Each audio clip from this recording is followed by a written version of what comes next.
Talking true crime with MJ. Cases on the screen, yeah, we main stage. Breaking down facts, every frame weight. City in a voice, every word blade.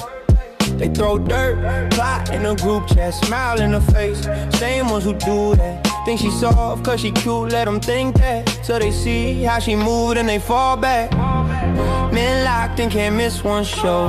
Refresh page when the upload go. Women watch too, tryna study her glow. Some take notes, other ones throw stones. Combos with MJ, tap and stay live. Hit like hit share, yeah, help her rise. They hate, they plot, but she built from fire. Click sub on a page if you feel that vibe. Hey. Combos with MJ, true cut like steel. Stream run deep, cause the pain's so real. They talk, but they can't break will. So like and subscribe if you know that feel. You count climb, that's the proof right there. Can't dim shine when the grind is rare. Self-made queen in a swivel back chair. Whole new world in a ring like Blair. She stack funds, every post, every ad. Turning dark stories to a big brown bag. Knows the law, knows rights, never move sad. If you cross lines, then it's up, that's bad. Men obsessed, blowing up her DMs. I love you, marry me, she just skims. Women envy, wanna walk in her Timbs, but she stay or never trade for them. Combos with MJ, tap and stay live. Hit like hit share, yeah, help her rise. They hate, they plot, but she built from fire. Click sub on a page if you feel that vibe. Combos with MJ, true cut like steel. Stream run deep, cause the pain's so real. They talk, but they can't break will. So like and subscribe if you know that feel. All that gossip, all that noise. Can't shake poise, can't steal voice. Can't stay clean, mind stay sharp. Heart stay strong in the deepest dark. Convos with MJ, tap and stay live. Hit like hit share, yeah, help her rise. They hate, they plot, but she built from fire. Click sub on a page if you feel that vibe. Convos with MJ, true cut like steel. Stream run deep, cause the pain's so real. They talk, but they can't break will. So like and subscribe, let the fam all build.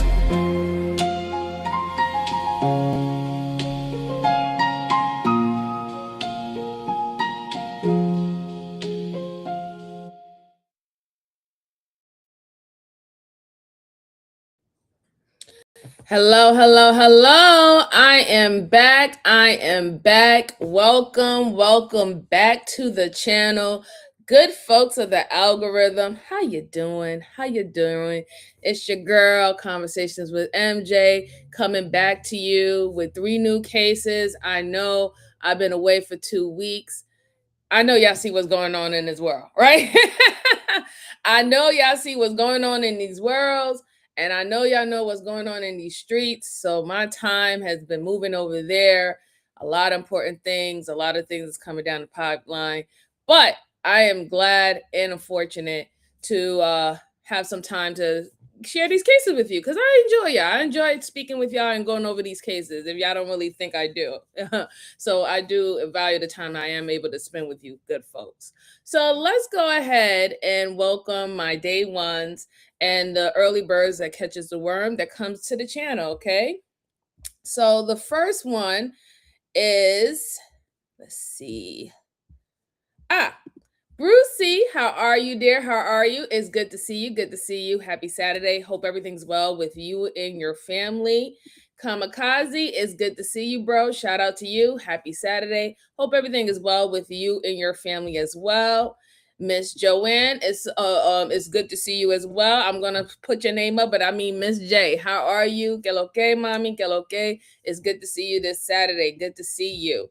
And let's see, Miss Sweetheart, it's so good to see you, darling. How are you? Happy Saturday. Hope everything is well with you and your family. And I know I've seen her. There she is. Again, properly, Miss Joanne. It's so good to see you. Happy Saturday, my sister for Canada. Shout out to you. Shout out to you. I hope everything's going well with you. All right. And I know we had a couple more people. Oh, Young Riaz, my little bro from the UK. Shout out to you. Shout out to you. Happy Saturday. Hope everything's well with you and your family too, Young Riaz. Good to see you. It's very good to see you. Brucey said, corner boy, Maz, I love you. Yes, corner boys and corner girls. We definitely love and appreciate you over here. Anastasia, hi, it's good to see you. Welcome this Saturday. I hope everything is well with you, dear. Hope everything is well with you. I don't know what you mean, ZSC. I don't know what you mean, but shout out to you. Hi, Zoe. How are you doing? Happy Saturday. I hope everything's going well with you. Thank you for stopping by. Truly appreciate you. Truly, truly appreciate you. And thank you so much, Anastasia. That's a lovely compliment. I appreciate you. Thank you very much. Thank you. Thank you. Sambit, how are you? Happy Saturday. It is good to see you. Hope everything's going well with you and your family as well. Thank you for coming. Appreciate it. Appreciate it. Appreciate it. Olivia, how are you? Happy Saturday. It is good to see you. Thank you so much for coming to the channel. I hope everything's going well with you and your family. Hope everything's going well. Oh, okay. Sambi is from India. Shout out to India. Shout out to India. Hope everything's well with you, sir. Hope everything is well with you. All right, so let's go ahead and start with the 3 cases that I have for you, okay? Just make sure you're hitting the like button for me. It definitely helps the channel, definitely helps keep me in the algorithm. You can hit down as well. It still helps the channel. Share this out to anyone who likes these immersive conversations where we discuss old cases, new cases, current cases, cold cases, you name it. We discuss it over here and we dissect and review what we see when things happen in the interrogation room. And also we have glimpse of body cam footage, or we have glimpse of what takes place in the courtroom so we can understand what is the mindset of the prosecutor, what is the mindset of the defense attorneys. So if you like that, just stay tuned, okay? And thank you, Brucey. Thank you. Riaz, young Riaz has a great music channel. Shout out to my little bro. If you're interested in UK music or UK rap music, he goes over that and he puts up their music, and it's new. It's new. It's catchy. Some artists that you might not know, you'll find out from young Riaz. So he has a good channel for that. So we appreciate you. Thank you, Brucey. Thank you. All right. So the first case that I have for you good folks is about a wife.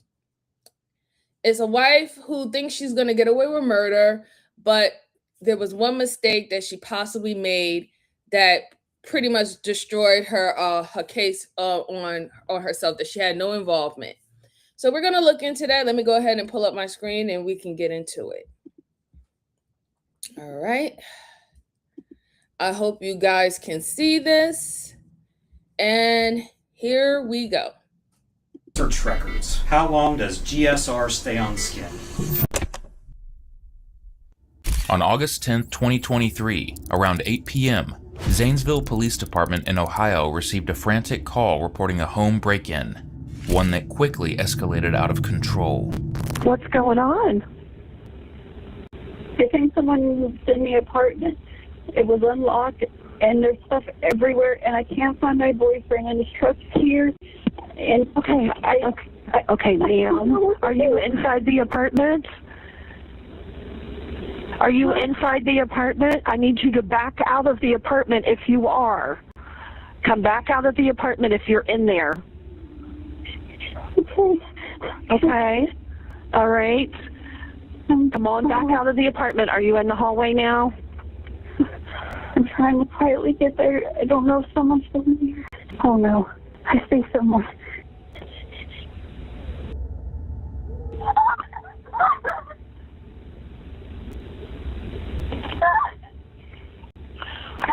All units, I have an active home invasion.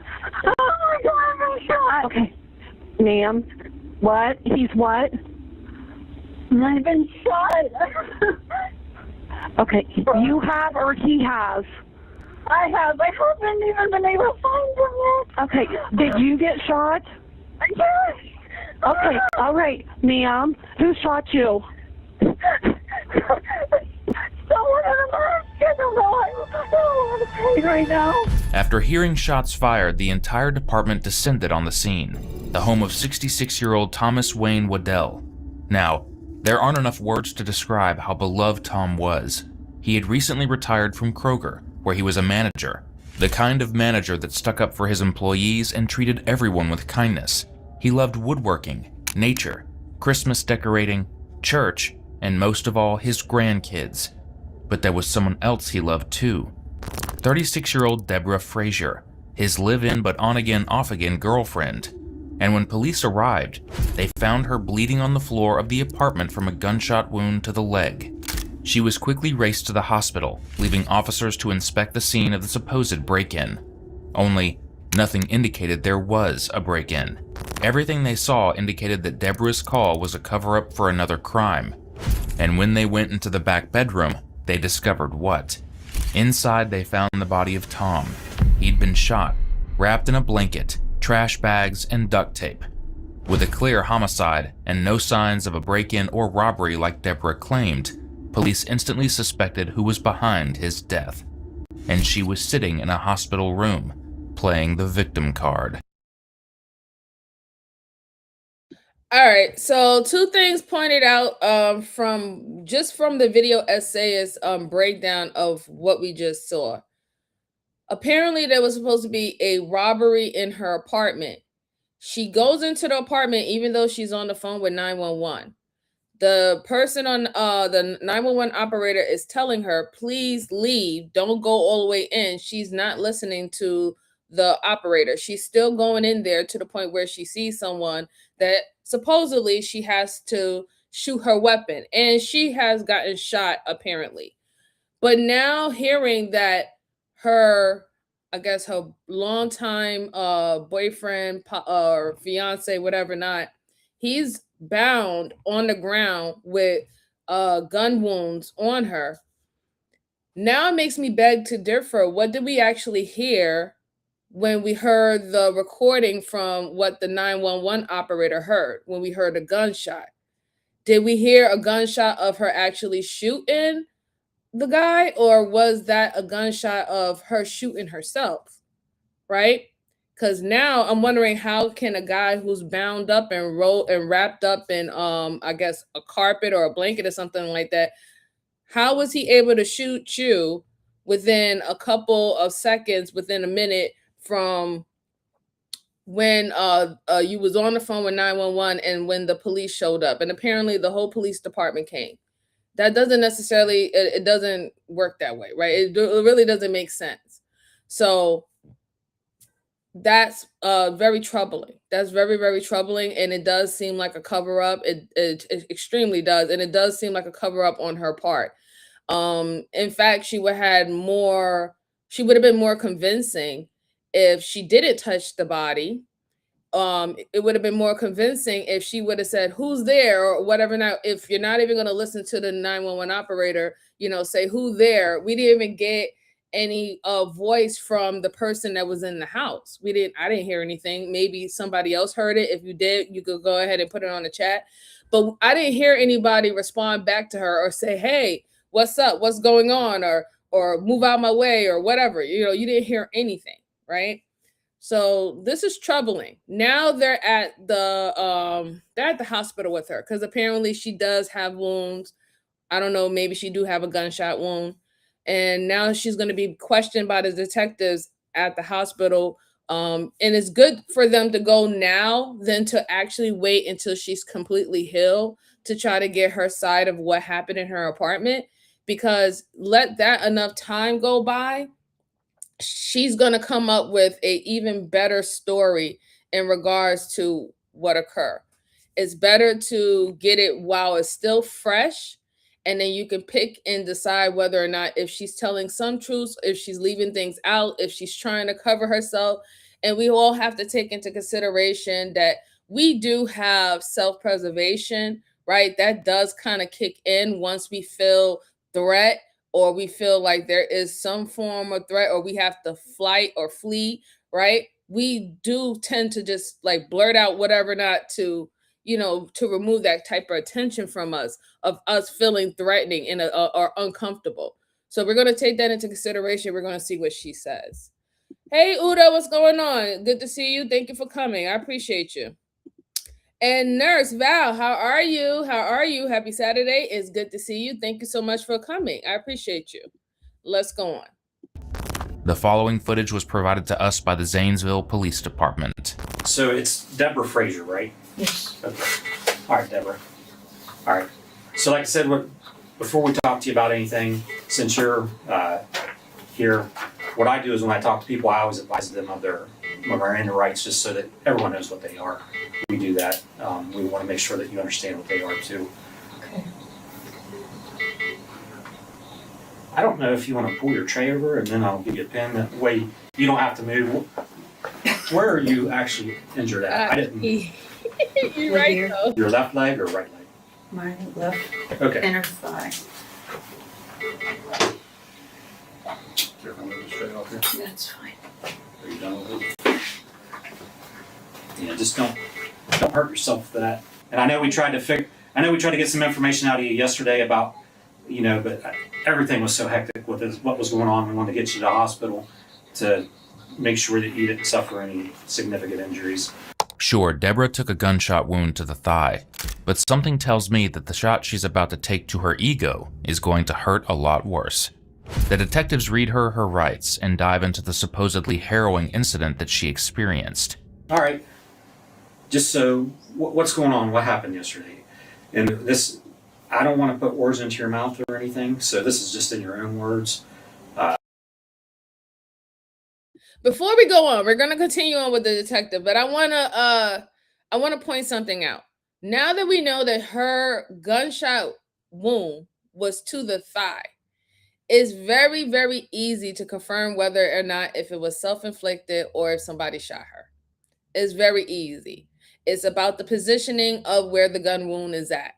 Normally, when you're shooting someone, or if you have gone to the range and things of that sort, and when you shoot, there's certain areas that, don't get me wrong, it's not like you can't shoot someone, like, let's say, for example, in their inner thigh or something like that, but it's not as easy as, it seems, unless you're actually focusing on shooting someone in their inner thigh. Most people, and when we go to gun ranges, we are trained to shoot center mass, right? So you're supposed to put everything in the chest and then one in the head. That's how they train majority of any local law enforcement or anybody like that. That's how we're trained. So the fact is that she got shot in her leg.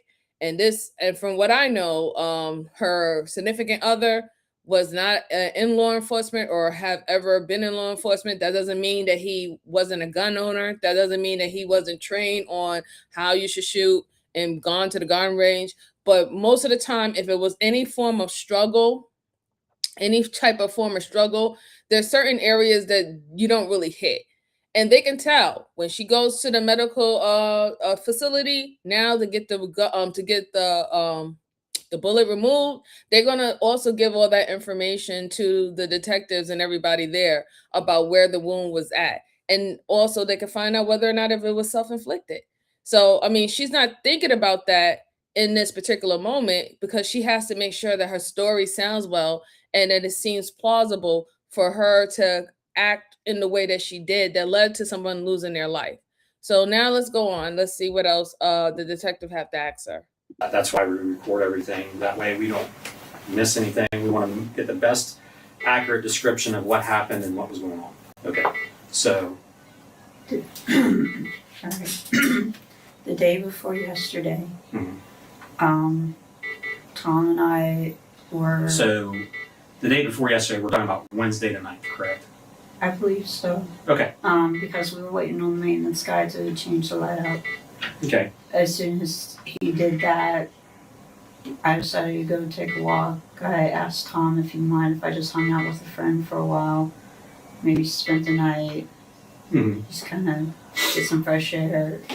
Okay. Because I have trouble with anxiety sometimes, and so sometimes taking walks or just getting out helps, and he's usually really good about that. Okay. So I went out for a while, and then I got a hold of my friend John.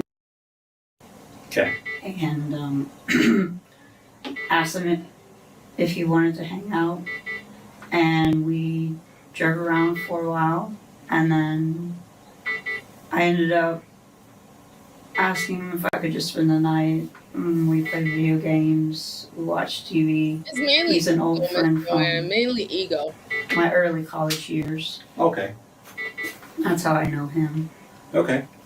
Absolutely. And then yesterday, I had tried to contact Tom. I texted him, I called him, and I never heard back, which was weird because normally he's pretty good about getting back to me. Okay. And so Johnny and I took a walk at Black Cannon Gorge. Okay. And I decided I want to go back to the apartment. I was getting a little worried about Tom. I hadn't heard back from him. So I got out and I noticed Tom's truck was still in the parking lot. That red one? Yeah. Okay. And Tom never really goes anywhere without his truck. He's always one of those, he drives himself, or he doesn't really go. Mm-hmm. So that's good. That's good. I I'm glad walked you in, liked it. I saw the cleaning lady. She was just wrapping up. Okay. And I walked to the door and I noticed it was unlocked. Okay. And yeah, I think I thought before you said that you had to unlock the door, but I could have been mistaken. And so I just figured Tom might have forgot to lock it at some point.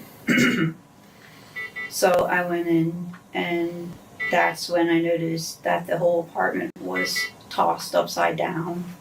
Okay. And I wasn't really sure what was going on. My mind was going in just a million different directions. Okay. I saw that the light in the spare bedroom was on. I saw the light in the bedroom was on. And I decided to call 911. Okay. Because I was worried that someone had tried to rob us. Or whatever was going on. And I didn't see Tom right away. Okay. And so I was making my way back to the bedroom. But I glanced where Tom's phone normally lays. It wasn't there. I glanced in the spare bedroom where he usually puts all his stuff, like his wallet, his everything. And it wasn't there. And I was I was thinking maybe he stepped out. Maybe he went with family or something. Okay. Does he have family up here? In Cincinnati. Okay. And so I hadn't even made it to the bedroom yet. And there was two guys, hoodies, masks, who came out. Mm-hmm. And at that time, the 911 operator was telling me to back into the hall. Mm-hmm. But I was so scared. But I kept backing up. And eventually, the one assailant pulled out a gun and got close enough to me and fired it off, and they both bolted. Mm-hmm. Where they went to after they bolted out the door, I don't know where they went to, because at that point I was shot and I was in pain. As you've likely guessed, Johnny, who she spent the night with, wasn't just some random friend. Deborah was romantically involved with him and Tom at the same time, and the two didn't know about each other. How is that possible? Well, it's almost as unbelievable as the story that Debbie here is going to try telling detectives. Number one guy, so he's the one that had the gun? Yes. So, a lot what she said is very troubling. She started from the day before. She said that she asked her guy if she can go hang out with her friends and, blow off steam, but you didn't go hang out with your friends. You went to go hang out with a dude. Then what's troubling is that you said that you seen the guy that you're living with, you seen that his car was in your area, so you would assume that he would be home. But then you said that when you went in the house, everything was all looked like it was ransacked. So I guess that what made you call 911. But you never you never said come out. You never said, hey, whatever his name is, I can't say it right now. I can't remember right now. But hey, honey, are you here? Blah blah blah. You didn't say any of that.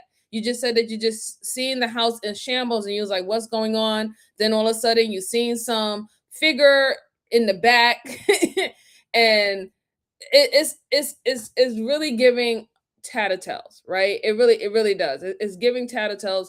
Number one, why you went to go hang out with this guy, I don't know. Number two, if you felt that it was any false entry, you would have had called 911, but you didn't say that it was any false entry because it wasn't any false entry. And then we also seen a little clips of what was happening inside the house. The house didn't look like it was ransacked. The house just looked a little messy, like things was misplaced or things was being moved and not put in its proper place. That's what it looked like. So there's certain things that she's saying that you could tell that she's lying, and she's just going along with it. And yeah, it's not really looking too good for her so far. It's really not looking too good for her. And I think one of the reasons why she thinks that she can explain it away is due to the fact that the 911 call was about someone in her house. So she's figuring that if I set it up as it's a home invasion and that somebody was there, anything that happened in that house will be put on this imaginary individual. It wouldn't be put on me. And she thinking that that's going to work. But obviously, on the 911 call, it's been confirmed that you did shoot the gun. So you're going to have gun residue on your hand. You got shot with a gun. So we all know that there was a weapon involved in this situation, right? So that means you had to interact with someone at this point, or at least enough to the point where you were shooting. So she haven't mentioned that this person or whatever she saw, she can't give a facial description. She can't give a voice description. Did he have on a mask? You can't even say what colors he had on. So, and I'm not going to just like say that that's enough evidence to say that she's lying, because when you're heightened, when you're afraid and your anxiety, you can lose a lot of other impertinent information. You won't register because you're just in shock about what's going on. So I'm not going to hold that much against her, but it is a lot of stuff that she's saying that really doesn't add up. But let's go on. Let's see. Brucey said, desperate men. Sweetheart says she's lying. Yeah, she is lying. And Miss J says cheaters will always lie. That is true. Cheaters will always lie. Definitely. Where did the gun come from? I don't know where he got that gun. I mean, where did he have the gun? That's what I meant. He had it in his hand when he came towards me. That's how. Do you remember which hand? Right. What did his hand look like? He had gloves on. What kind of gloves? Like those black motocross glove things that had the little rubber pieces on them. Okay. Because I thought that was odd. What did the gun look like? I think it was dark, from what I remember. Okay. Was it a semi-automatic or a revolver? Could you tell the difference? It was like a Clint Eastwood gun. Okay. What did they say? Did they say anything? Any problem, child? What's going They on? didn't say anything. I think they were just trying to get out of there because I don't think they expected anyone to. Did you have to do anything? Did you do anything to them or anything like that? I just tried to keep the gun away from me. How did you do that? I grabbed a hold of it and I was trying to point it away from me because I didn't want to get shot and I was scared. How did you grab a hold of it? From what I remember, I grabbed it at the bottom and I grabbed it around the, whatever you call the long piece. Did you do it with each hand? So, which hand of yours touched the gun? Both? Yeah, this one touched where you hold it. Mm-hmm.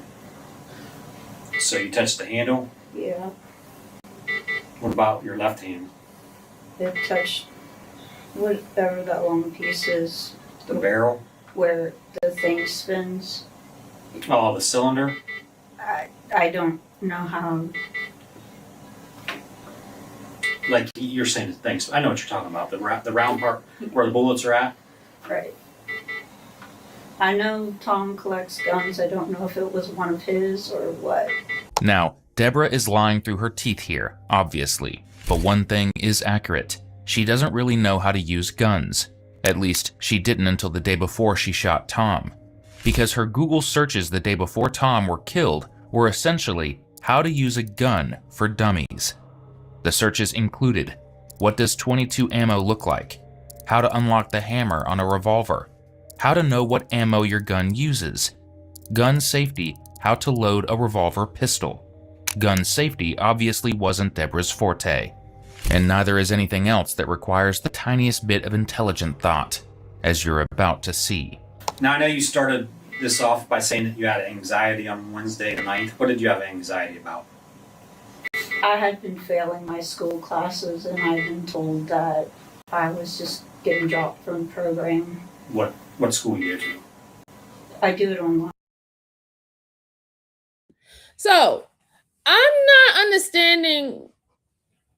I think this is what happens when we get too comfortable using the internet, Google searches, or any form of engine searches to do, to do our information for us, right? Like, because you forget that you do all this history and then you don't clear out your history, you don't clear out your cache, and eventually they're gonna go, and when they go to look for any form of evidence and stuff, that's gonna pull up, and now they're gonna ask you like, okay, so why was you looking for all this information prior to this situation? And sometimes it is not a coincidence, right? It's not a coincidence that you was looking up how can I get rid of a body, and then now you're a part of a murder investigation. It's like, that's not really a coincidence, and you're not going to really convince people that is a coincidence that one day you just woke up and you were just like, I wanted to know how I dissolve a body, but then you go to Home Depot and you go get a barrel where is biodegradable so you can dispose a body. Like, it's just weird to me. Like, I think, like, me, I don't want nobody to do any crimes, right? Don't do no crimes, right? But if you're going to be a criminal, you're going to have to be a little bit more smarter, or I guess a little bit more neat, right? You're going to have to really try to scrub things. Leaving that information there is just like, you just letting them know, like, yeah, this is what I was thinking about at this time. I don't know what to tell you. I don't know what to tell you with that one, but that was kind of crazy. Mr. Center said her responses are annoyingly uncalculated to the situation. Yeah, I agree. And then you also can take notice to her attitude about everything too. I know she got shot. She could probably be under heavily amounts of medication, right? Especially for pain. But she doesn't even seem like, well, who did I shoot? Right? Like, I would ask that question. If you don't know who you had to shoot, I would be like, oh my God, who did I shoot? Did y'all find out anything? Is the person okay? Is the person alive? Have you got in contact with my hubby? Did you get in contact with him? I told you he's been missing for a couple of hours and I didn't know where he were. And it was weird to me because I'm always able to get in contact with him. She has not said nothing of that. And her tonage too is very like, ugh. But then again, I'm gonna take into give her the benefit of the doubt that the medication can also be making her sound very mundane. But it just seemed like she's not concerned. She's not concerned about what she have done. She's not concerned about who she may have hurt. She's not even concerned about the husband that she went home to find out if he was home anyway after hanging out with your boy toy. You don't have any concern in your voice, and that in itself is very troubling to me. Let's see. Joanne said, how to tell the cops you shot your man without telling the cops you shot your man. Yeah, I agree, right? I really do. Don't leave a paper trail. Right, exactly. And I'm sorry, your phones, your computers are paper trails. You know what I'm saying? Like, they're far more of a paper trail than ever before. You are leaving your internet data footprint everywhere where you go. They literally have logs for that in these type of systems, right? When did you click in? Who button did you click in? Because we have that, what is it called? That click per view. Some people, you use certain people's links and they will get credit for you using their link when you use a link to transfer you over to another link. Like, that's all your footprint. I don't understand, but here we go. Let's go on. Mine is called Full Sail University. Full Sail? FULLSAIL. Oh, what are you doing for them? Creative writing. Case in point. Where's that out of? I never heard of it. Florida, I think Winter Park. Yeah, you're from Florida, right? Well, I'm originally from Ohio. I went to Florida and I came back because Tom asked me to come live with him. So, As far as living there, are you on a lease or anything? no, I'm not. Do you pay any of the bills or anything like that? No. Tom and I have a joint account, and any money that I make from odds and ends goes into that account, Okay, which account's that? a PNC account. Okay. So, and then you left on Wednesday. What time did you leave on Wednesday? It was probably around 4 Okay. because I remember we were watching some ghost show on TV, and I glanced at the clock because Tom was talking about What was the ghost show about? Zach. I think the lead guy's name is Zach. It's Yes, some creative ghost writing. show. Tom likes to watch it for comedy relief. She didn't really need to drag Zach Bagans like that. Okay, when did you call Johnny? I honestly don't remember the exact time. I'm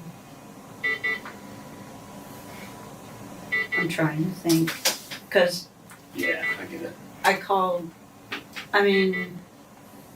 him kind of shot the breeze with a few people I knew from Florida, just talked to them saying, hey, what's up?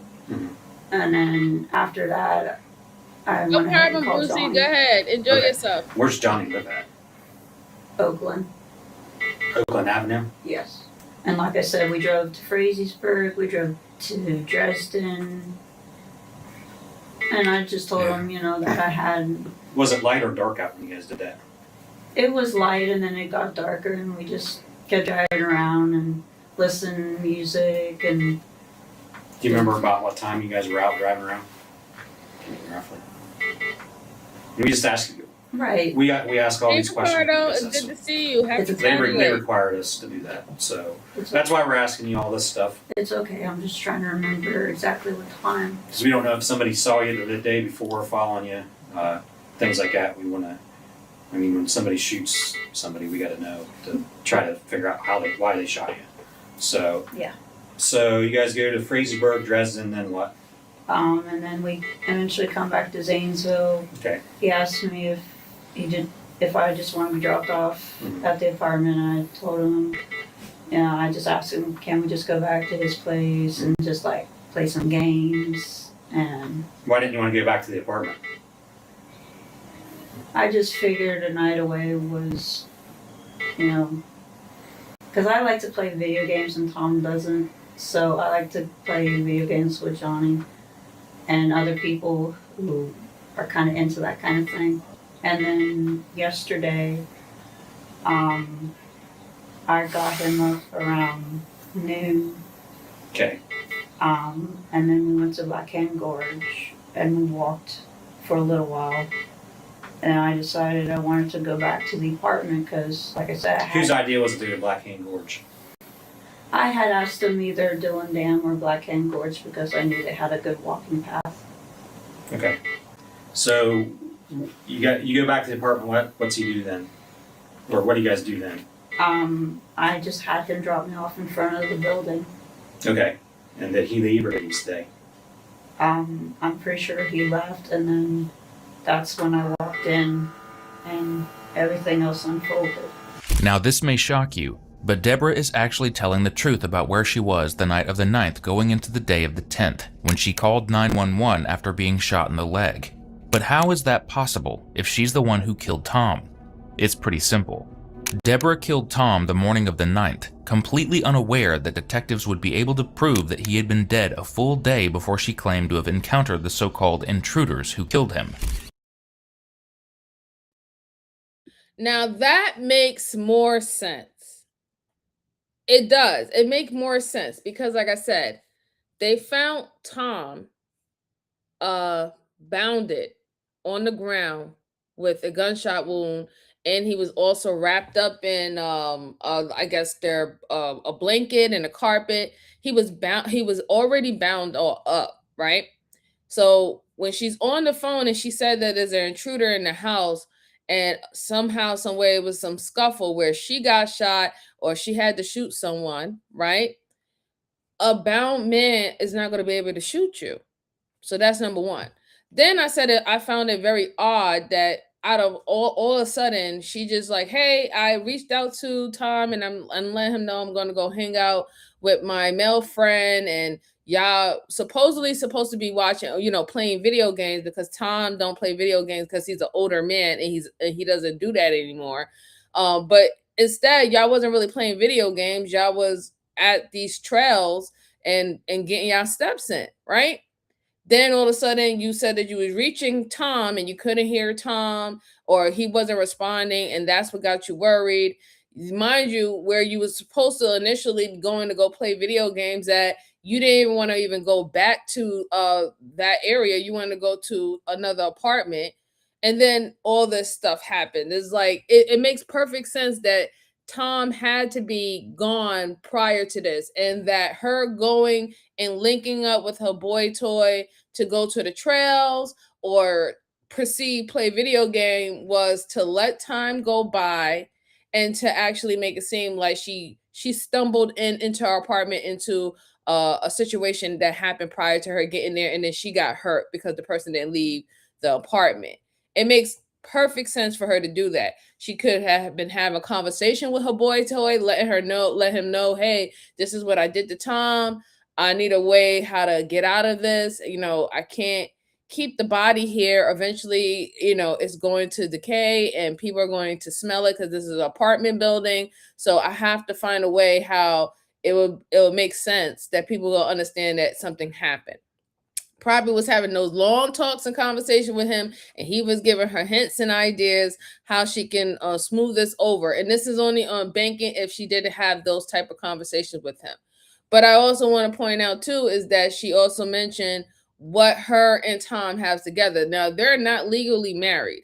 They're not legally married. However, she did say that they do have a joint bank account with each other, BNC. We don't know what type of money is in there, but whatever it is, she would be the sole owner of that account, because now Tom is not here anymore, right? So she would be the only one that have everything within that account, especially if her name is under it. So yeah, this woman, she's something, boy. She's something. She really is something.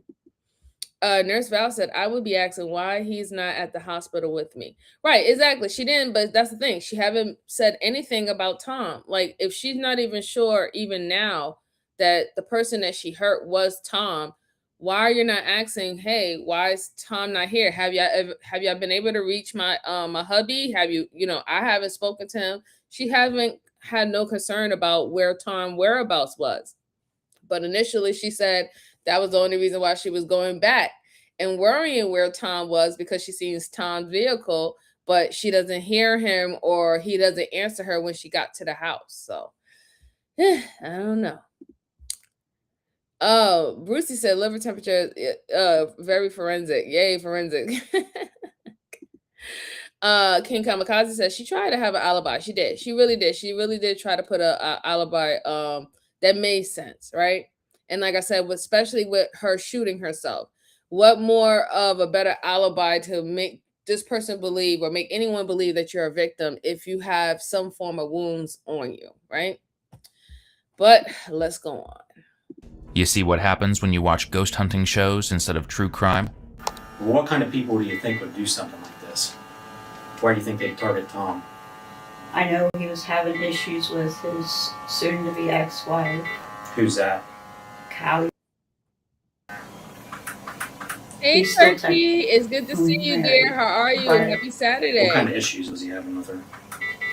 She was just very, what's the word? She had a lot of anger management issues, and she was cheating on him, so they ended up separating. Okay.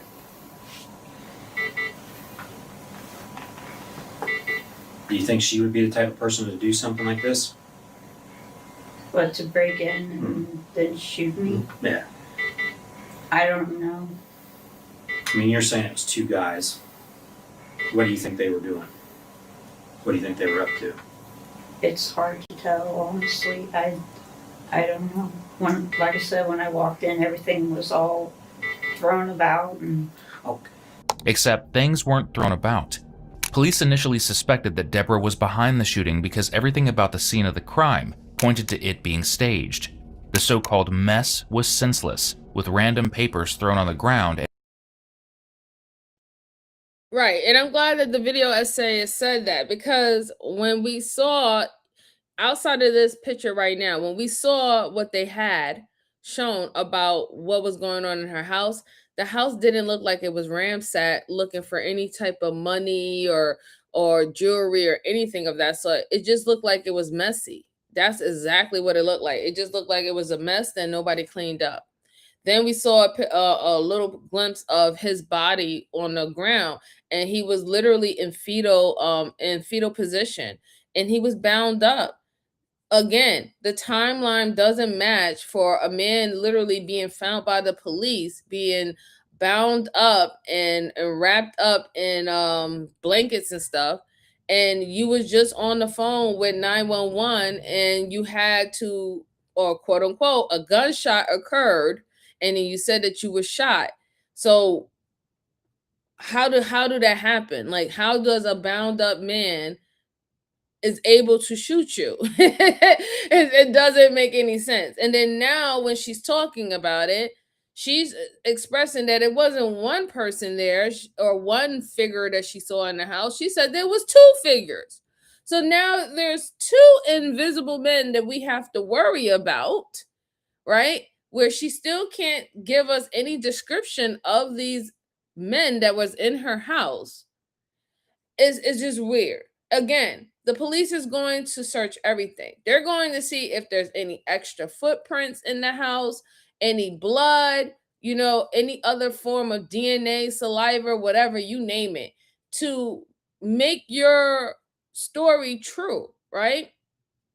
But they didn't find anything else in the house. They found you in the house. They found Tom in the house. They found his DNA in the house. They found your DNA in the house. They found GSR on your hands. They found GSR on Tom's body, on his clothes and stuff, because in close range, all that is going to go into everything. It's going to go on your hair. It's going to go on your skin. It's going to go on your clothes, you name it, right? But that's what they found.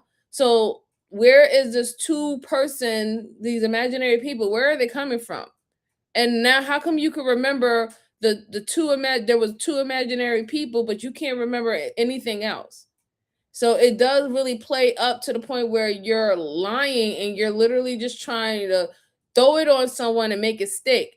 The detectives asked you, Tom don't seem like a person who has enemies. He's an older man. He's he was someone who contributed to his community. Everybody loved him. He looked out for everyone. He looked out for the kids and all the stuff like that. And he was specially loved by his grandchildren, right? So he doesn't seem like he's a man that's out there starting trouble and he wants to fight the world. It's not Tom versus the world type of individual, right? So again, it doesn't make no sense for someone to come and ransack your home. And then this is just me looking at this situation. She doesn't even live on the first floor. So let's say there is home evasions, right? Let's say there is a home evasion. Now, mind you, when I used to live in Florida, in certain areas, they did have home evasions, right? We used to hear it on the news all the time. Normally in a home evasion, they want to hurry up and get in and get out. Yeah, sometimes they might bound you up, put duct tape over your mouth or whatever not, and have you at gunpoint, try to get the stuff out there, and they dip. And it is usually more than one people who do a home invasion. But her apartment is not even on the first floor of the apartment building. Her apartment seems like it's on the third floor or the third or fourth floor. So that doesn't make any sense. If I wanted to do a home invasion or I wanted to rob somebody's home or whatever, I'm not going to literally go up 4 flight of stairs to go to up this particular house to ransack someone and also, have to deal with the fact that the neighbors is going to hear me. Someone is going to spot me and see me. And even the time frame where she said this happened around 4 p.m., 5 p.m., there's still some light outside, right? It's not completely dark and everybody's in their bed. It's the evening. It's like the afternoon going into the evening. So there's still, activity that's going on. They would have saw two individuals running down the stairs or trying to jump over the balcony. And if they would have jumped over the balcony, they would have been there, right there for the cops to arrest them, because they would have broke a hip or a leg or ankle because of where her apartment was. So again, she's not making a lot of sense. That's not how home invasions really happen. There is home invasion that where you go out and you do look for specific individuals. People have done that, but that tends to be to a hit, right? If it was a hit in a setup, then I could understand that. This is another reason why the detective asked her, do she have any enemies? Do Tom have any enemies? Is there anybody that you can think that would want to do something like this to Tom or to you? And she said no. Okay, so then we know that it being a hit is off the table. It's not a hit, it's not a setup. So again, why would somebody come and ransack out of all the apartments that they can come ransack, especially on the first floor? Why would they climb up to the fourth floor to ransack your apartment? I don't know. I don't know what's going on with people these days.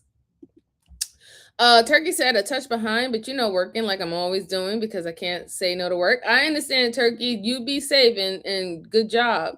Hey, Moa, how are you? It's good to see you. Good to see you. Happy Saturday to you. Happy Saturday to you. Ricardo said, I don't know, but she's giving vibes of a sociopath. She is. She is. I agree with you. I definitely do agree. Oh, man. Let's see. All right, let's go on. Let's see what else they have to say. And furniture tipped over. Oh, and a photo of Deborah and Tom that had been ripped in half and left on the floor. Whenever we catch these people, what do you think should happen to them? I think they should pay for the crime. I mean, I didn't do anything that anyone deserve to be shot, and I don't know why anyone would tear up another person's place like that. I mean, what punishment do you think that they should receive? I mean, that's what we try to gauge. So when we let the prosecutor's office know on how you feel on what do you think should happen, that lets them know up front what they need to aim for. So I wanted to stop right there because right now, the detectives, by him asking her that question, the detectives have already figured out that she is the prime suspect and that nobody else was really involved.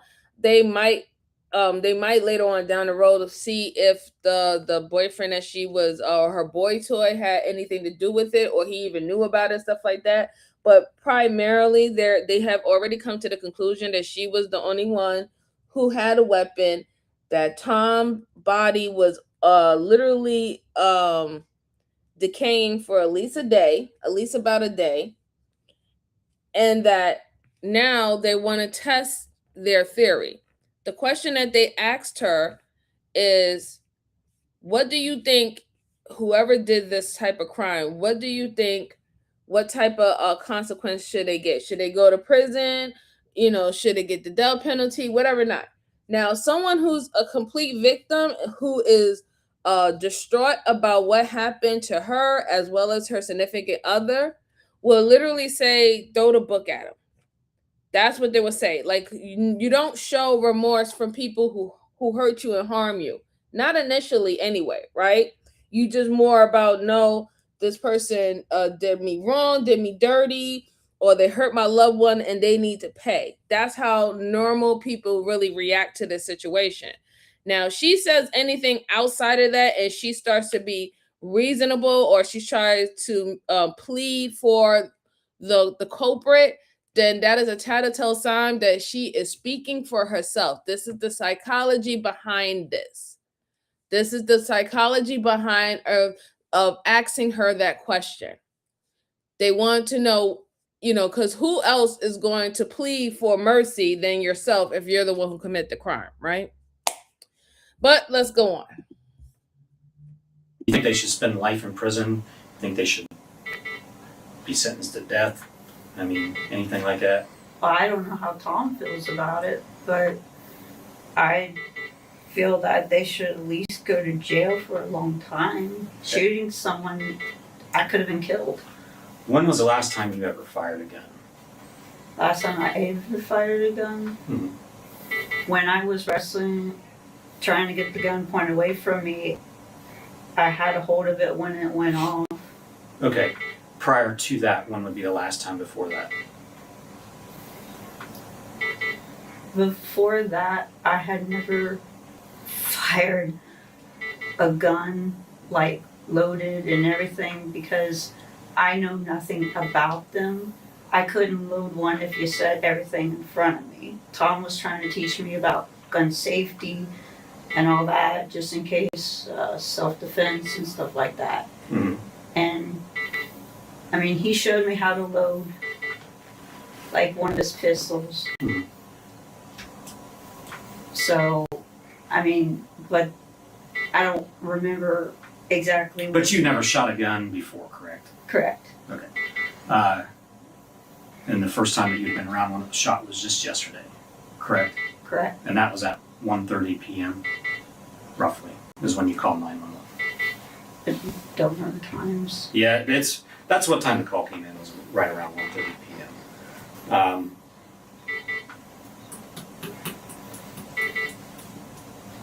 Did you recognize any did the guys seem familiar to you that were there? It happened so fast that honestly, I don't know if I had seen them around. I know that there's sketchy people in the building. Yeah, I love it too. I love like that question. The guy across the street does drug deals. And the people upstairs, they drink and they go on and on and on. But I don't. Well, what do you think happened to Tom? I honestly don't know. I even tried calling today. Did you walk in the back bedroom? No, they came out before I could even make it back there. Why? Okay. Well, Tom was shot and killed.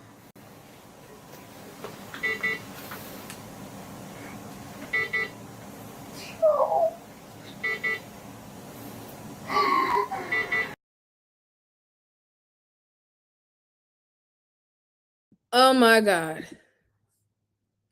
Oh my God. Lady, are you serious? Are you really serious?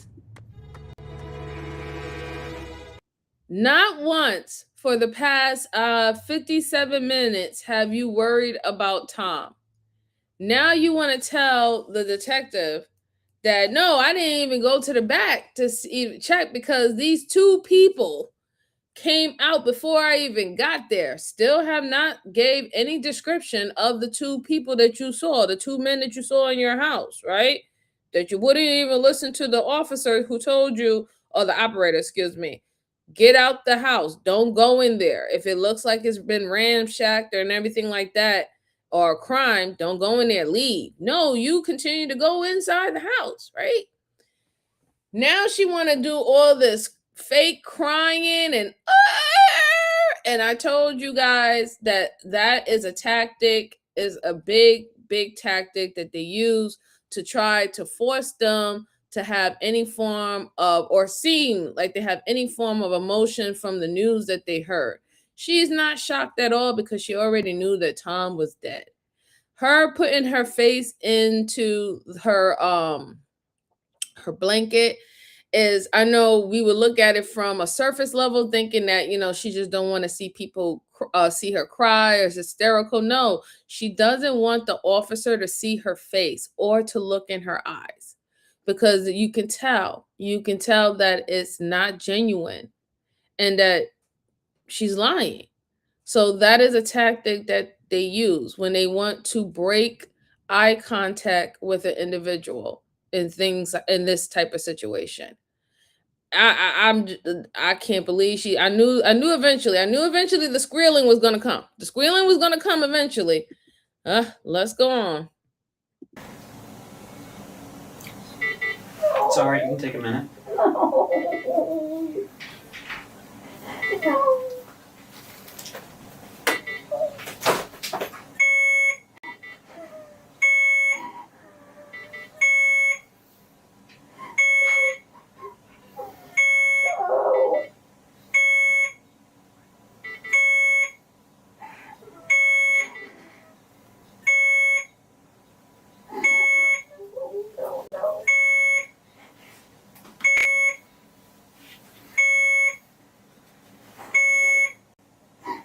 Nice that the hospital essentially gave detectives a built-in lie detector, isn't it?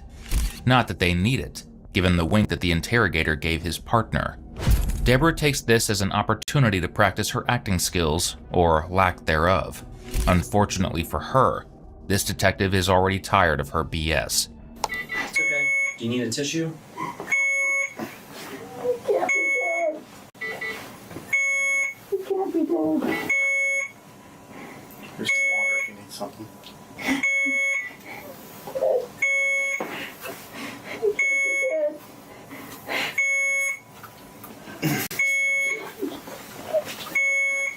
No, he can't be dead.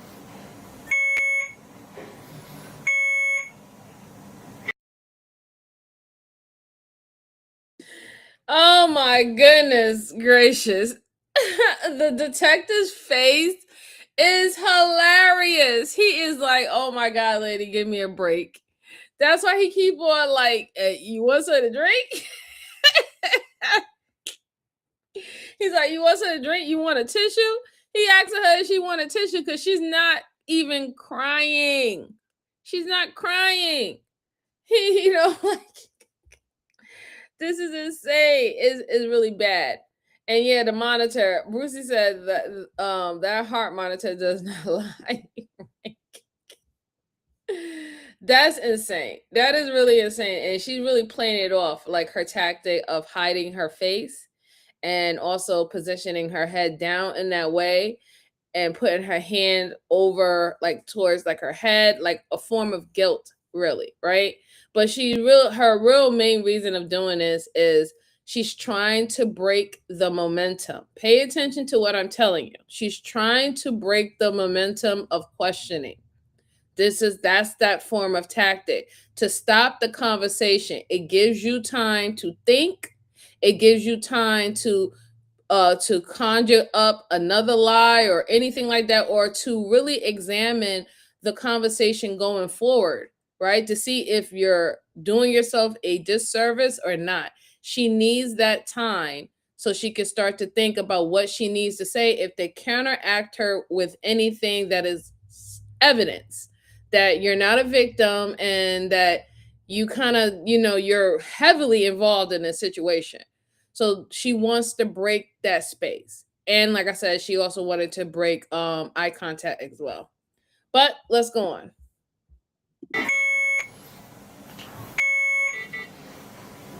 Just take yourself a minute. It's okay, take a minute, but we need to ask you some questions about this.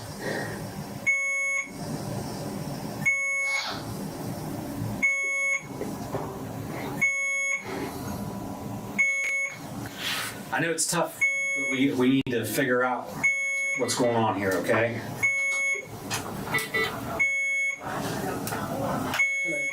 You need a tissue or something?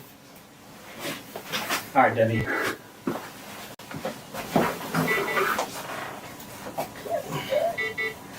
Here you go.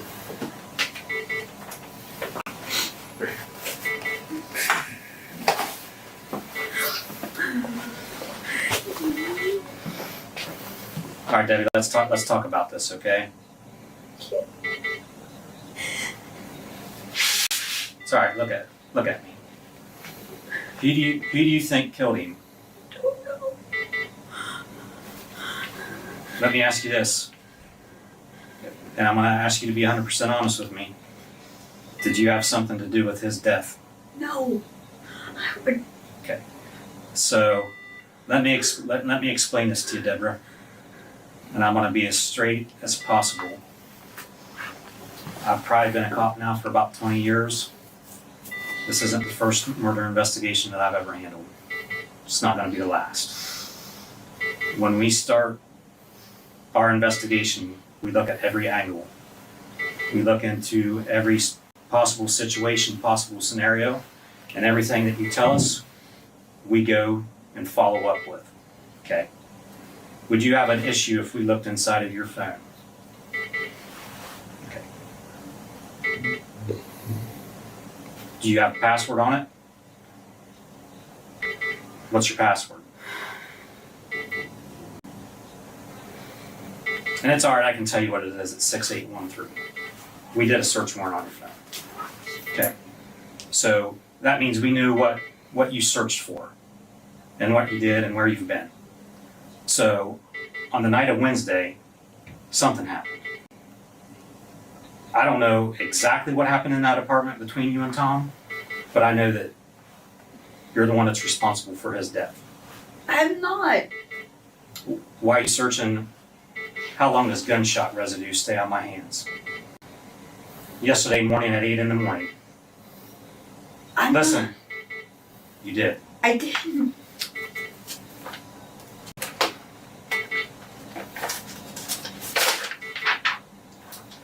Debbie search records. How long does GSR stay on skin? Yesterday morning at 8:16 in the morning. Lake County, Florida court records, Muskingum County court records. I'm telling you, we already know the questions or the answers to the questions we're asking you. Here's your chance to get your side of the story out. If there was something going on that caused this, you need to tell us right now. But you have more knowledge than what you're saying. There was no home invasion robbery, okay? There was absolutely none. So you've already locked yourself into the biggest lie. Here's your chance to unwind it and tell the truth. Because you only have one shot at this. And here's your shot to tell us what really happened so that we can look into it. Was there something going on between you and him? I mean, listen, the no stuff is out the window. Like we already know. We're past that point. This is called damage control. Okay? We know that you were involved. You shot him with the .22. I didn't. Yes, you did, right in the top of the head. Forensic evidence determined that Tom had been shot while he sat in his recliner watching TV.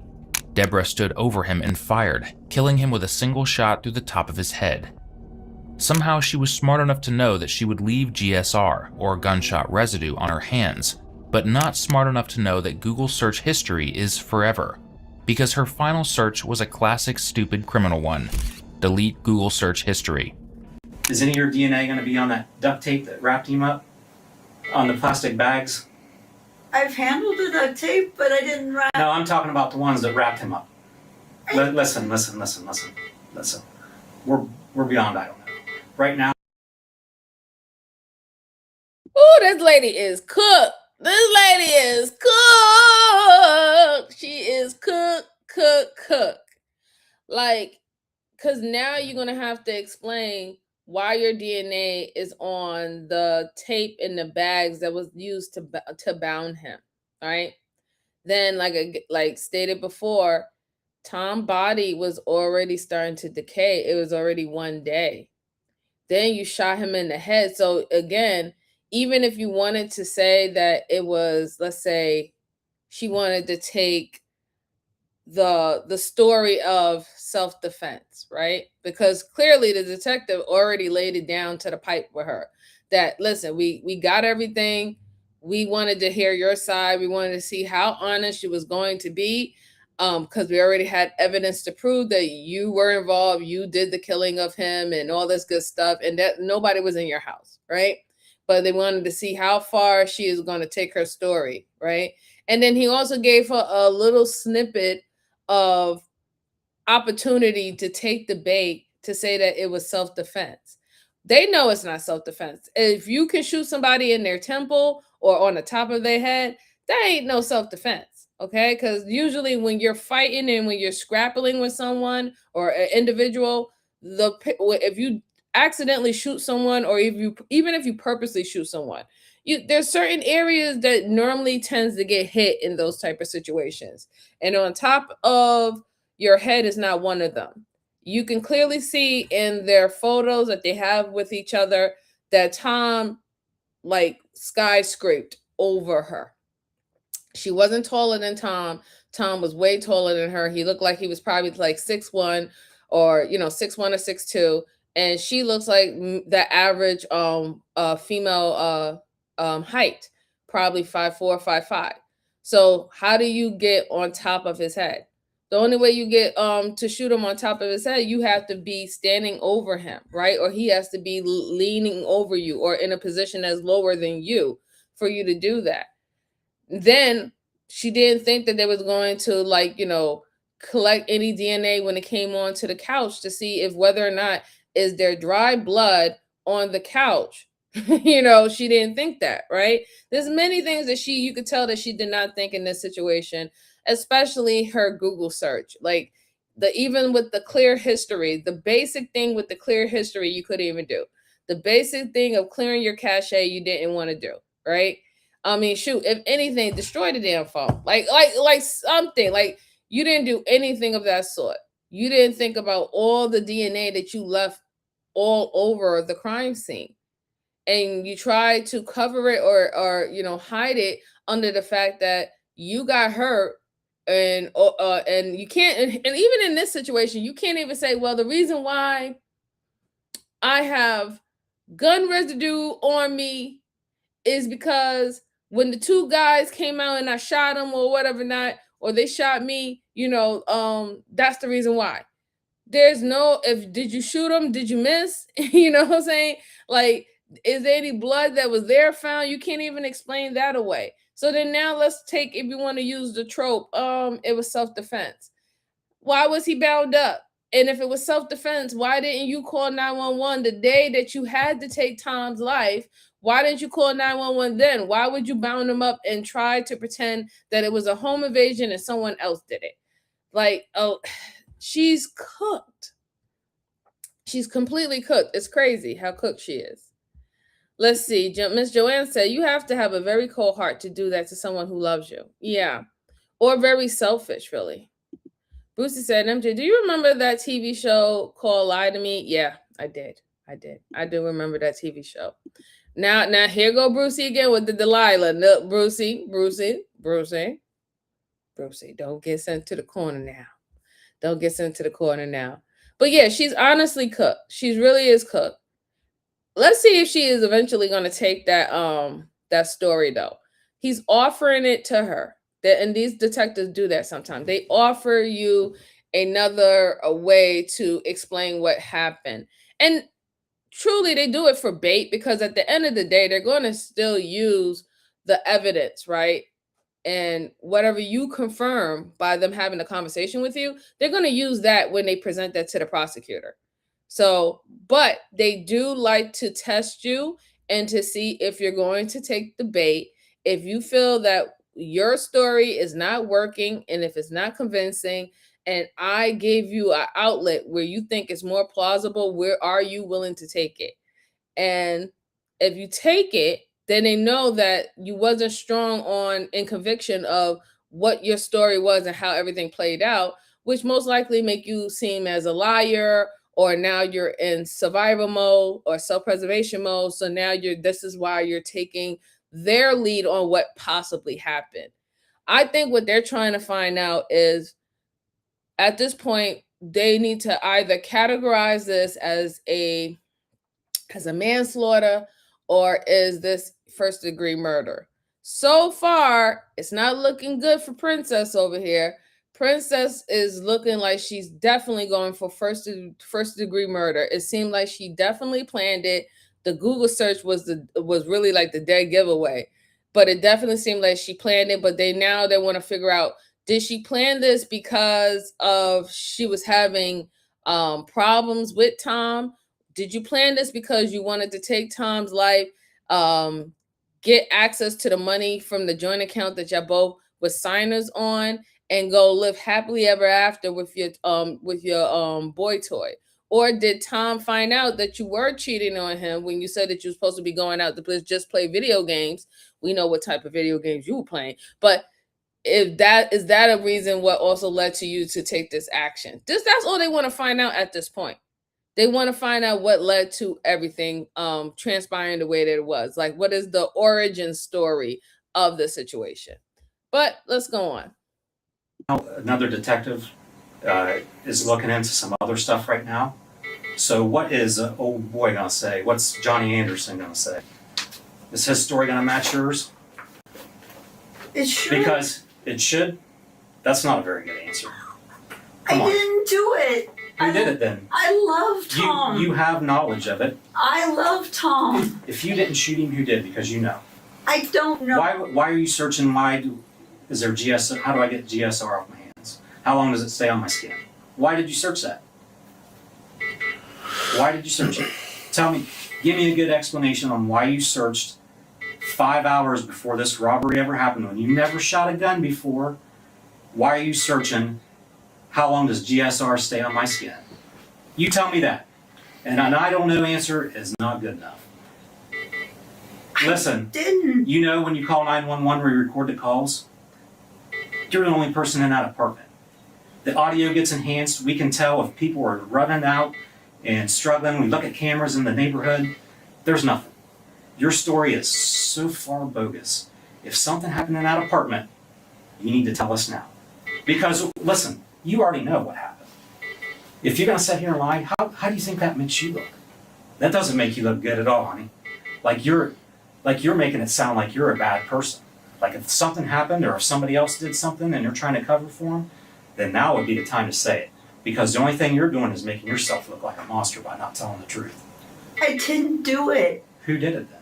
I don't know. Listen, I don't know. Isn't gonna fly. You know this. You know this. I don't. Yeah, you do. So you can kill the man you love or have knowledge of that and sit there and look at me dead in the eyes and say, I don't know. That's pretty cold. That's cold. I didn't do it. Then tell us who did, because you have knowledge of who did. I don't know. I don't know isn't gonna fly. I'm telling you. You can't even explain why you have those search history in your phone. How do you think that makes what do you think that makes us think? Stand in my shoes here for a second. How's that look on you? Bad. Why does it look bad? Because you think that I looked stuff up so I could get away with something. Okay. And why does that look bad? Because you think I killed Tom. Okay. There's no motivation for anyone to kill Tom. No. Other than you and all your Valentine's Day cards ripped up of you and him. Did he break up with you again? No. Was he gonna go back with his wife? Not that I'm aware of. But when you're looking up, how long does GSR stay on my hands, on my skin? And you have no explanation for that. That's not good. I didn't kill him. Okay, who did then? I don't know. Did Johnny have anything to do with it? No, he didn't even know about Tom and I. Tom and I kept our relationship very private Why's that? because Tom requested it that way. Okay, why's that? Because Tom didn't want anyone else to know that he and I met while he was a manager and I was an associate. Tom wasn't invested in keeping his and Deborah's relationship a secret, but she certainly was, because as we stated earlier, she was romantically involved with Johnny. But it wasn't just a little fling. Deborah had been stringing him along and seeing him on and off for 10 years. So why exactly was Johnny okay with Deborah living with another man?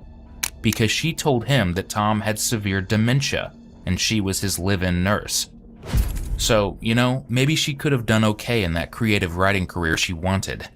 Although, based on the excuse she's about to come up with for Googling about gunshot residue, probably not. If you and Tom got into a fight or a disagreement and something happened that caused you to react in a certain way, that would be the time to tell us. There's nothing to be scared of. There's nothing to say, well, I did this or I did not do this. Like, you only get one shot at telling your story. And when it all gets laid out, and then you get to see everything that was laid out, it's going to be hard to believe any word that's ever came out of your mouth. You know what I mean? Like, I'm not trying to give you a hard time. I'm not trying to I'm just telling you, from how I know how these things work, what we found out, what we're gonna find out. We got multiple search warrants out right now for different things, different type of stuff that's gonna the noose is gonna get tighter, okay? And the only thing that you can explain is I don't know, okay? And that doesn't look good. So here's your chance to say what happened and why it happened, okay? Do you know what I mean? When I left Tom, I wanted to, because I've been for quite some time. Mhm. And it had nothing to do with him. It just had to do with the fact that I had been dealing with those issues for quite some time. Okay. In 2020, I tried to Tennessee. Okay. But Gotta love that mustard. I wanted to. It's tough. All A lot of right. things are tough, yeah, especially when you're in that state of mind. And I'm constantly in that state of mind.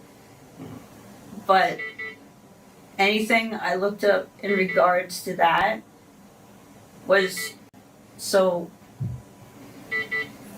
I was setting up for my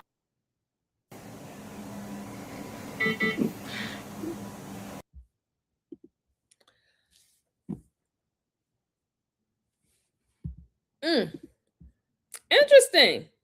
So now the only reason why she was looking for that on her Google search because she was setting up for her suicide. Is that right? You were the Are you sure about that, lady? chosen one! Your suicide? You were the chosen one!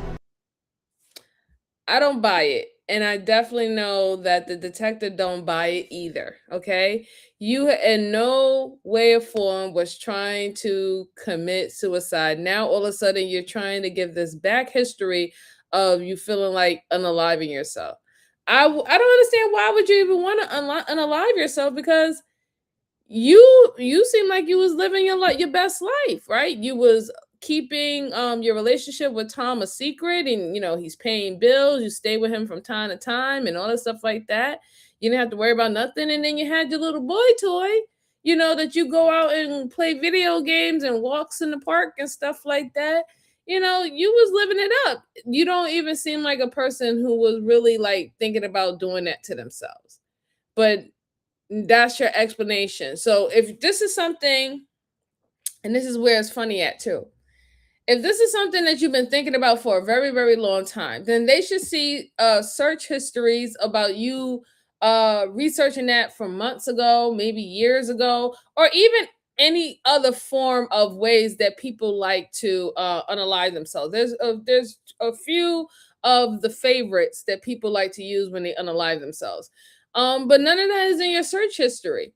And then you do this search 5 hours, 7 hours from the time when Tom lose his life. But that's not reasonable. But you want them to believe that you had this suicide, you was planning your suicide this whole entire time. And the day that this happened to Tom was the day that you decided, you know what, I need to go research things on on GSR and how long does it stay on my skin. The biggest question I have to ask is, if you're dead, why does it matter if you have GSR on your body? Right? I don't know. Us few, us mere mortals want to know that. If you're dead and if the whole purpose is for you to commit suicide, why does it matter whether or not if you have anything on your body? I thought the goal is just to unalive yourself because you can't take it anymore. You can't take this world so hard. And I get it, right? But that's the last thing that should be on your mind, is worrying about if GSR is on my skin, how long does it come off? And all that stuff like that. Does it get in my clothes? Does it stay in the air? Is it in my shoes? Like, come on. Hey, Jen, how are you doing? Happy Saturday. Thank you so much. I appreciate it. Hope everything's well with you. Bruce said, if she was going to unalive herself, why would she care about GSR? She would be, thank you, Brucey. Yes, jinx, knock on wood, jinx, yes. We said it at the same damn time. I never heard about anybody. That's just like somebody wanting to, how can I put it? That's like somebody wondering, like, if I try to hang myself, is that gonna leave a scar on my throat? Am I gonna have a big like rope burn on my throat if I hang myself? Like, why would you care if the whole purpose of it is just for you to be gone? Nobody does that. Nobody does that, ma'am. And that's why he looked at her and he scoffed the way that he did, because that's just ridiculous. But let's go on. Let's just finish this off. Do you really think that anybody would believe that? Honestly, That you're just digging your hole deeper, girl. You really are. You have a one chance to come clean and act like you're a little bit remorseful. I don't see any remorse. Do you? Well, why would you care if your hands have GSR on them if you're dead? it was just a curious question. So here's the fact of the matter. There's nobody that runs out of that apartment building. All right? We know that. Your DNA's on the gun that was used to kill him. Okay? And the gun that you shot yourself in the leg with, to try to cover this up. You said that you grabbed it with both hands. Still holding your phone. It fell on the floor. No, you didn't. Come on. Listen. We've all heard the 911 tape. You've been thinking. What you're telling me now is how this came out. This must have been something you've been planning. No. This must have been something that you did with a little bit of thinking to try to get out of this mess. You thought about it. What's he done to piss you off so bad that you want to kill him? I never thought about killing him. Okay. But the fact of the matter is, the evidence will show that you did.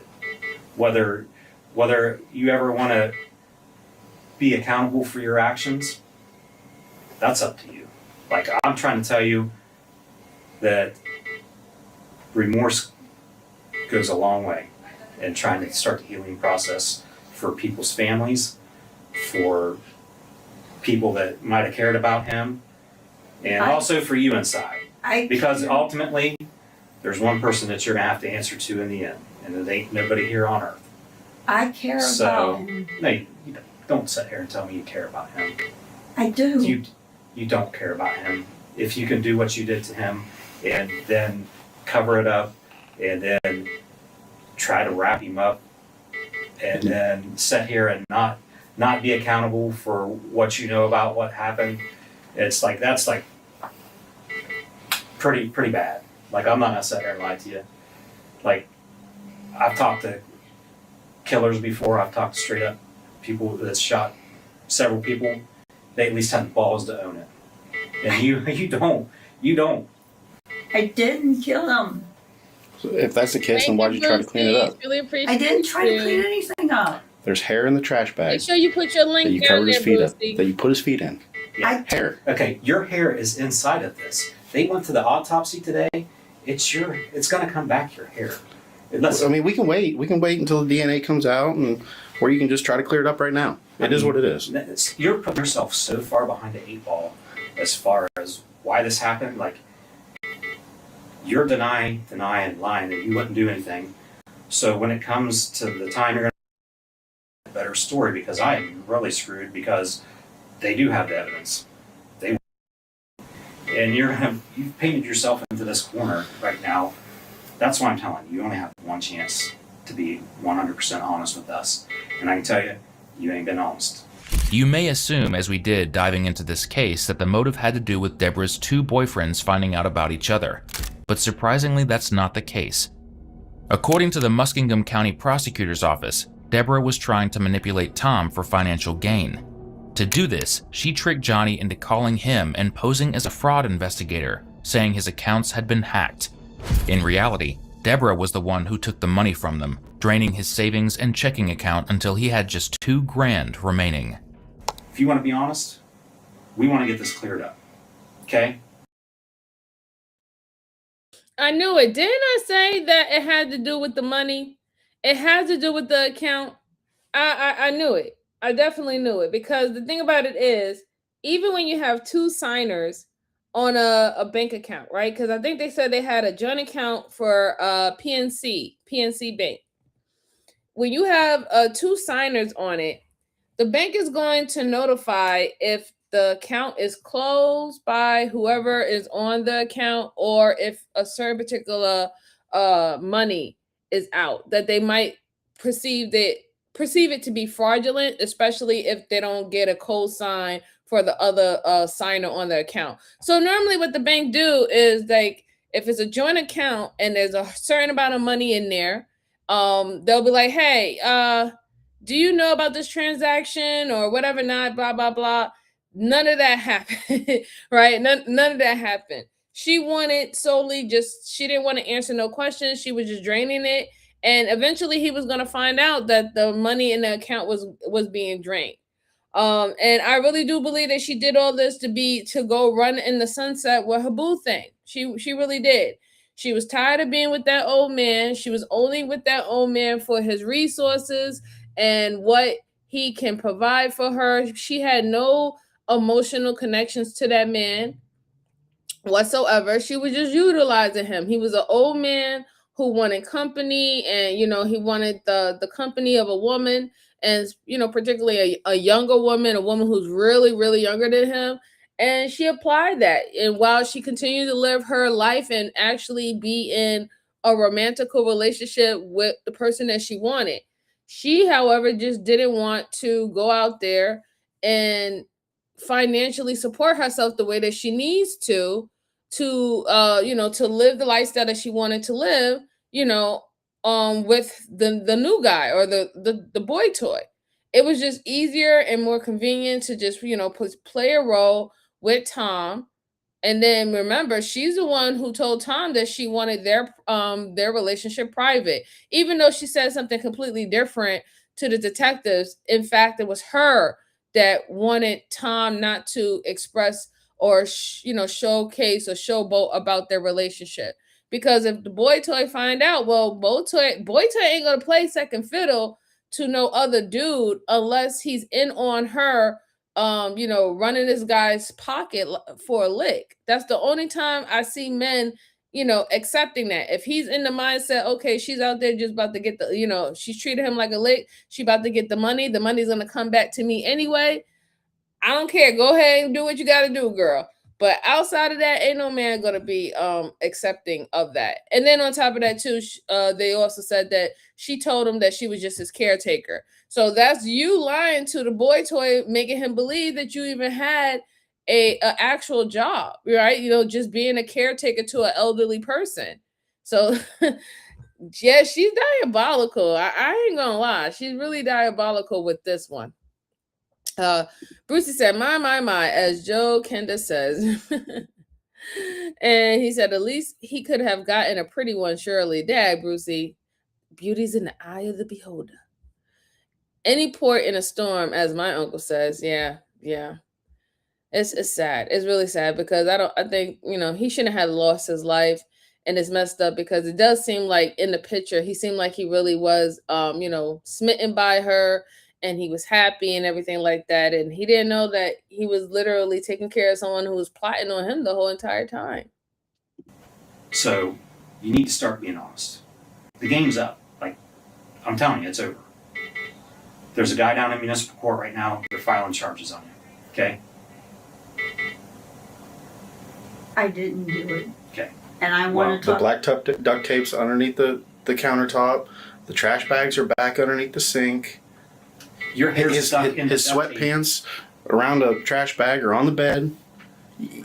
I didn't. All right, so your hair is in the duct tape, okay? From where he was wrapped up. I mean, it doesn't. How does that happen? And then. Yeah, users is gonna use, Brucey. Did you put the bag users are over his gonna face use. because you couldn't look at him anymore and see what you done? I didn't cover him up. Okay, so Or you're gonna say that you don't think that hair is gonna come back to you? I don't know. I've been around those trash bags, that duct tape. Listen, not out of a roll. yeah, We don't. When Not you buy- inside the bag. buy- You got to open the bag. Yeah. You don't get hair on duct tape at Walmart. I mean, I bought a lot of duct tape in my life, but I've never bought any that comes pre-packed with hair, especially your hair. So, I didn't do it. well, the I didn't do it story, that ain't gonna work. I'm telling you. Like, This I'm trying is to- the only chance you're going to get. This is it. That's what we're saying. You only get one chance. You get one chance to tell the truth. And like I said, we didn't come up here for no reason. We're not here to. So I just wanted to explain that tactic. When they say that you only get one chance, there's a reason why they use that exact verbiage. They're not saying it as, how can I put it? They use that tactic saying you only get one chance to create a sense of urgency in the person that they're interviewing. If the person believes that they have any say so in whether or not they're going to go the way to go to trial or probably go to jail for committing whatever crime that they commit, if these detectives have any say so in that, then hopefully the suspect will open up and tell them exactly what's going on, hoping that they're going to work in their best interest. It's a play, but it doesn't really matter. When they say, this is your only shot, they're just saying that this is their only chance for you to get your truth out there before it comes public. These detectives have no say so whatsoever on what verdict you're going to get or anything. They can arrest you. They can put up the evidence to say this is what, we think that this person committed this type of crime and this is how this person needs to be charged. But they literally give all that evidence to the prosecutor, right? They're not the judge, the jury, and the executioner, right? They are the information collectors, okay? They collect the information. They dissect the information. They frame the information into, how can I put it, the narrative or the plan that they're going to go into the court with, right? Because this is how you need to understand what prosecutors and defense attorneys' jobs are, right? They know the law. They know how to word things correctly. They know how to frame it to get convictions or to get their client off. That's the whole purpose why we go get a lawyer or why the state use a prosecutor, right? Because they have a set thing in mind. We're going to present the evidence in this particular type of way. This makes the most sense. This is the most reasonable, and this is why we should go on, handing down this verdict, right? That's what they do. But it is a tactic. It's a tactic because, like I said, if you don't know that, and they say to you, "Hey, you only get one shot," you know what I'm saying? Or they take the frame of Nas, all I need is one mic. It's like, it's the sense of urgency to be like, hey, listen, they can pull some strings and do something to you if you tell the truth or you tell them what they want to hear. Something positive can come out of it for you. But that's only if you don't know that. But they, like I said, it's strategic. It does work too. When you put the pressure on someone and the heat is on, right? They start cooking, right? They start cooking. But at the end of the day, no, they can't do nothing for you. All they're gonna do is just gather whatever you tell them. They're gonna gather the fact that whether you lied to them or not, what you did lie to them about, and what you did not lie to them about. If they can get you to confess, that's a 100 shot out of the park for them.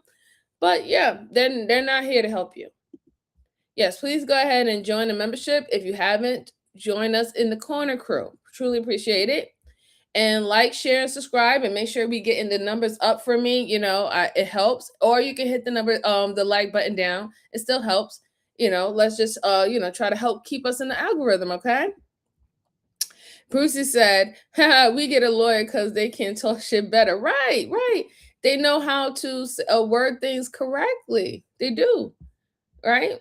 and they know how to pull from statutes and penal codes, also cross-examine from other cases and stuff like that to prove that this is why this is plausible, why it's reasonable, and why makes logic sense. That's what their job is to do.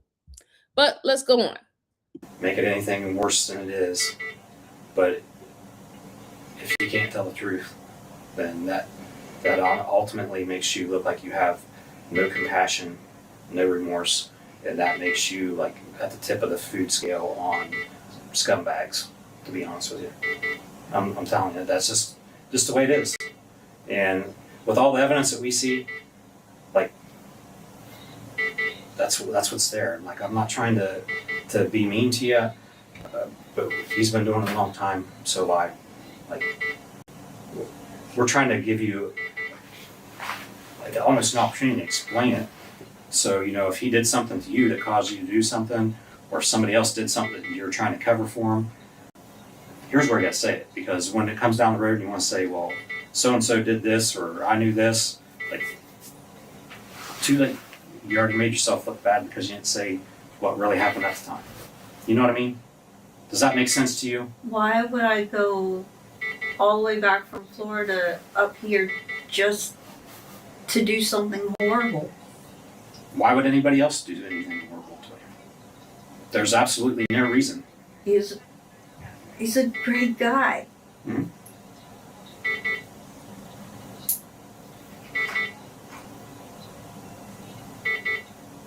You said I could talk to an attorney. Yeah. Do you want to? Yeah. Okay. So they're charging you, I believe, with murder, which is a unclassified felony where you spend life in prison. Felonious assault, which is F2. Tampering with evidence. Gun specs, which is mandatory time on top of any conviction. So you'll get life plus whatever gun spec time. Domestic violence, and your bond's going to be $2 million. Any other questions for us? All right. Enjoy your stay here. Cold as ice, and completely right about the charges. Ultimately, Deborah pleaded guilty to murder with a firearm, gross abuse of a corpse, and tampering with evidence. She is currently serving life in prison, where she is undoubtedly not enjoying her stay. Our thoughts go out to the loved ones of Tom Waddell, including his 3 children and several grandchildren, who have been denied a future with him because of Deborah's selfish actions.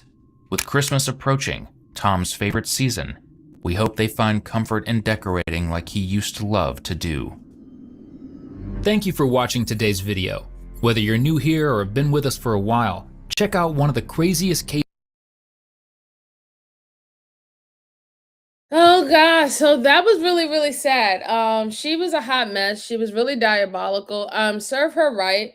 I'm glad that, justice is served. She's probably going to do a long time. If they didn't give her life in prison, I'm sure they gave her up to at least 40 years, right? Because she did a lot of crimes. She tampered with the dead bodies, shooting him, with a weapon. I don't even think the weapon was registered to her. Falsely calling 911, all these things just tends to add up, that people don't think that it adds up. It adds up to your time when you commit crimes like this. And, rest in peace to that older man, and his family. You took children, even though they're adults, you took children away from their dad. They wanted to spend as much time with him as possible on this earth. And, it's very important to spend as much time as possible with our loved ones, right? Because we all know that we're all going to go. So to take that from him, not, just for being selfish, and you was already using him in this process. You was already using him, playing with his feelings, his emotions, using his resources and stuff like that. It really is really messed up. And then, like, even with that, like, why not, if you stole the money, why not just leave him alone? Why did you have to unalive him, right? Right. I mean, if you really just think about the mindset behind it, you decide to unalive this guy, you stole his money anyway, and you was already with your boy toy, but you decide to take this guy's life, Now you're doing possibly life in prison, where you could have probably done maybe like 6 years in prison if you did not decide to unalive him and still stole his money. You see what I'm saying? Apples and oranges. But then again, these people are not smart. This is why we have a lot of data and a lot of cases that we can review, because people decide to do foolish things. And in the end, you know, people lose their lives for foolish, cruel, evil, plethora of different individuals, but mainly people who are definitely truly selfish, if you really want to think about it.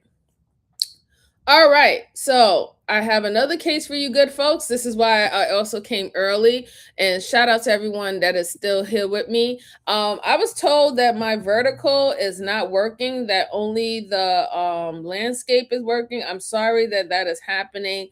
So I'm going to refresh right now. Just give me a few minutes. I'm going to refresh, and then we will start the next case, okay? Let me go ahead and put this on camera off, and I'm going to refresh, and hopefully anyone who's in the portrait, you know, it'll pop back up again. Let's see.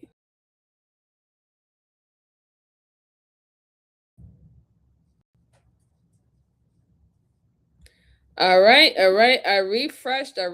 Hopefully it's back. I hope everyone can see it. If not, I'll figure it out another time. But I definitely wanted to refresh for you good folks. And we're gonna start off with the second case, okay? So let's see. The second case that I have for you good folks is about, I think I'm gonna do this one. Yeah. So it's about a mom, okay? A terrible mom realizes she may never go home. Okay, so apparently this has to do with a child being hurt. So trigger warning, trigger warning, trigger warning. A child lost their life in this case. It does seem like it was some drug abuse that was going on, neglect, a lot of neglect. But we have to review these cases, even though, you know, I really don't like hearing about things harming or something happening to children, but we should be aware of these things occurring to children and stuff like that. So I'm going to head and pull up my screen and we'll get into it. All right, I hope you guys can see this. And here we go. 24. Police responded to reports of a non-responsive child in Silver City, New Mexico. When they arrive on scene, they find a small home surrounded by piles of garbage. Inside the home, they find a male and a female sleeping on the floor, and a 7-year-old boy lying on the floor next to them. Let's go, get up. Yes, hurry up. Let's go, hurry up, get up. I'm going. You guys need to get out. What is it? We got a 10-7. The police find the body of a 5-year-old girl under one of the parents. Did y'all smoke dope? Huh? No. Fentanyl? What is it? No, it's not fentanyl. How old is your sister? Just turned 5 yesterday. She just turned 5? What did you take? Don't remember taking anything. I don't know what it is. Keep talking. I need to know. Yeah. I need to know so that we can help your kids. The father of the 2 children, 38-year-old Matthew Banham, claims he doesn't know what drugs he took. All right, guys. So it seems like my thing is not working. I don't think the portrait part is working. Only the landscape is working, and I have reset it. So I'm going to try to refresh one more time, see if it works. If it doesn't work, then I will end this stream and then I will start a new one so we can go over the 2 cases, the remaining 2 cases for today. Okay. So let me go ahead and refresh my screen and see if this works again. Hold on one second.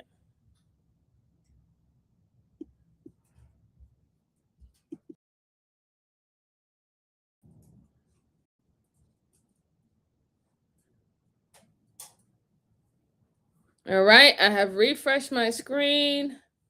It doesn't seem like the other one is coming back. I don't see it coming back.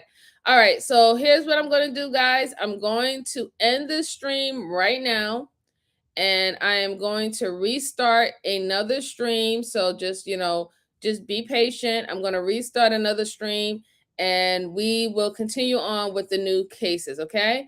So I'll see you in a few. Talk to you later. A few minutes. I'm going to restart in a few minutes. Talk to you later. Bye-bye.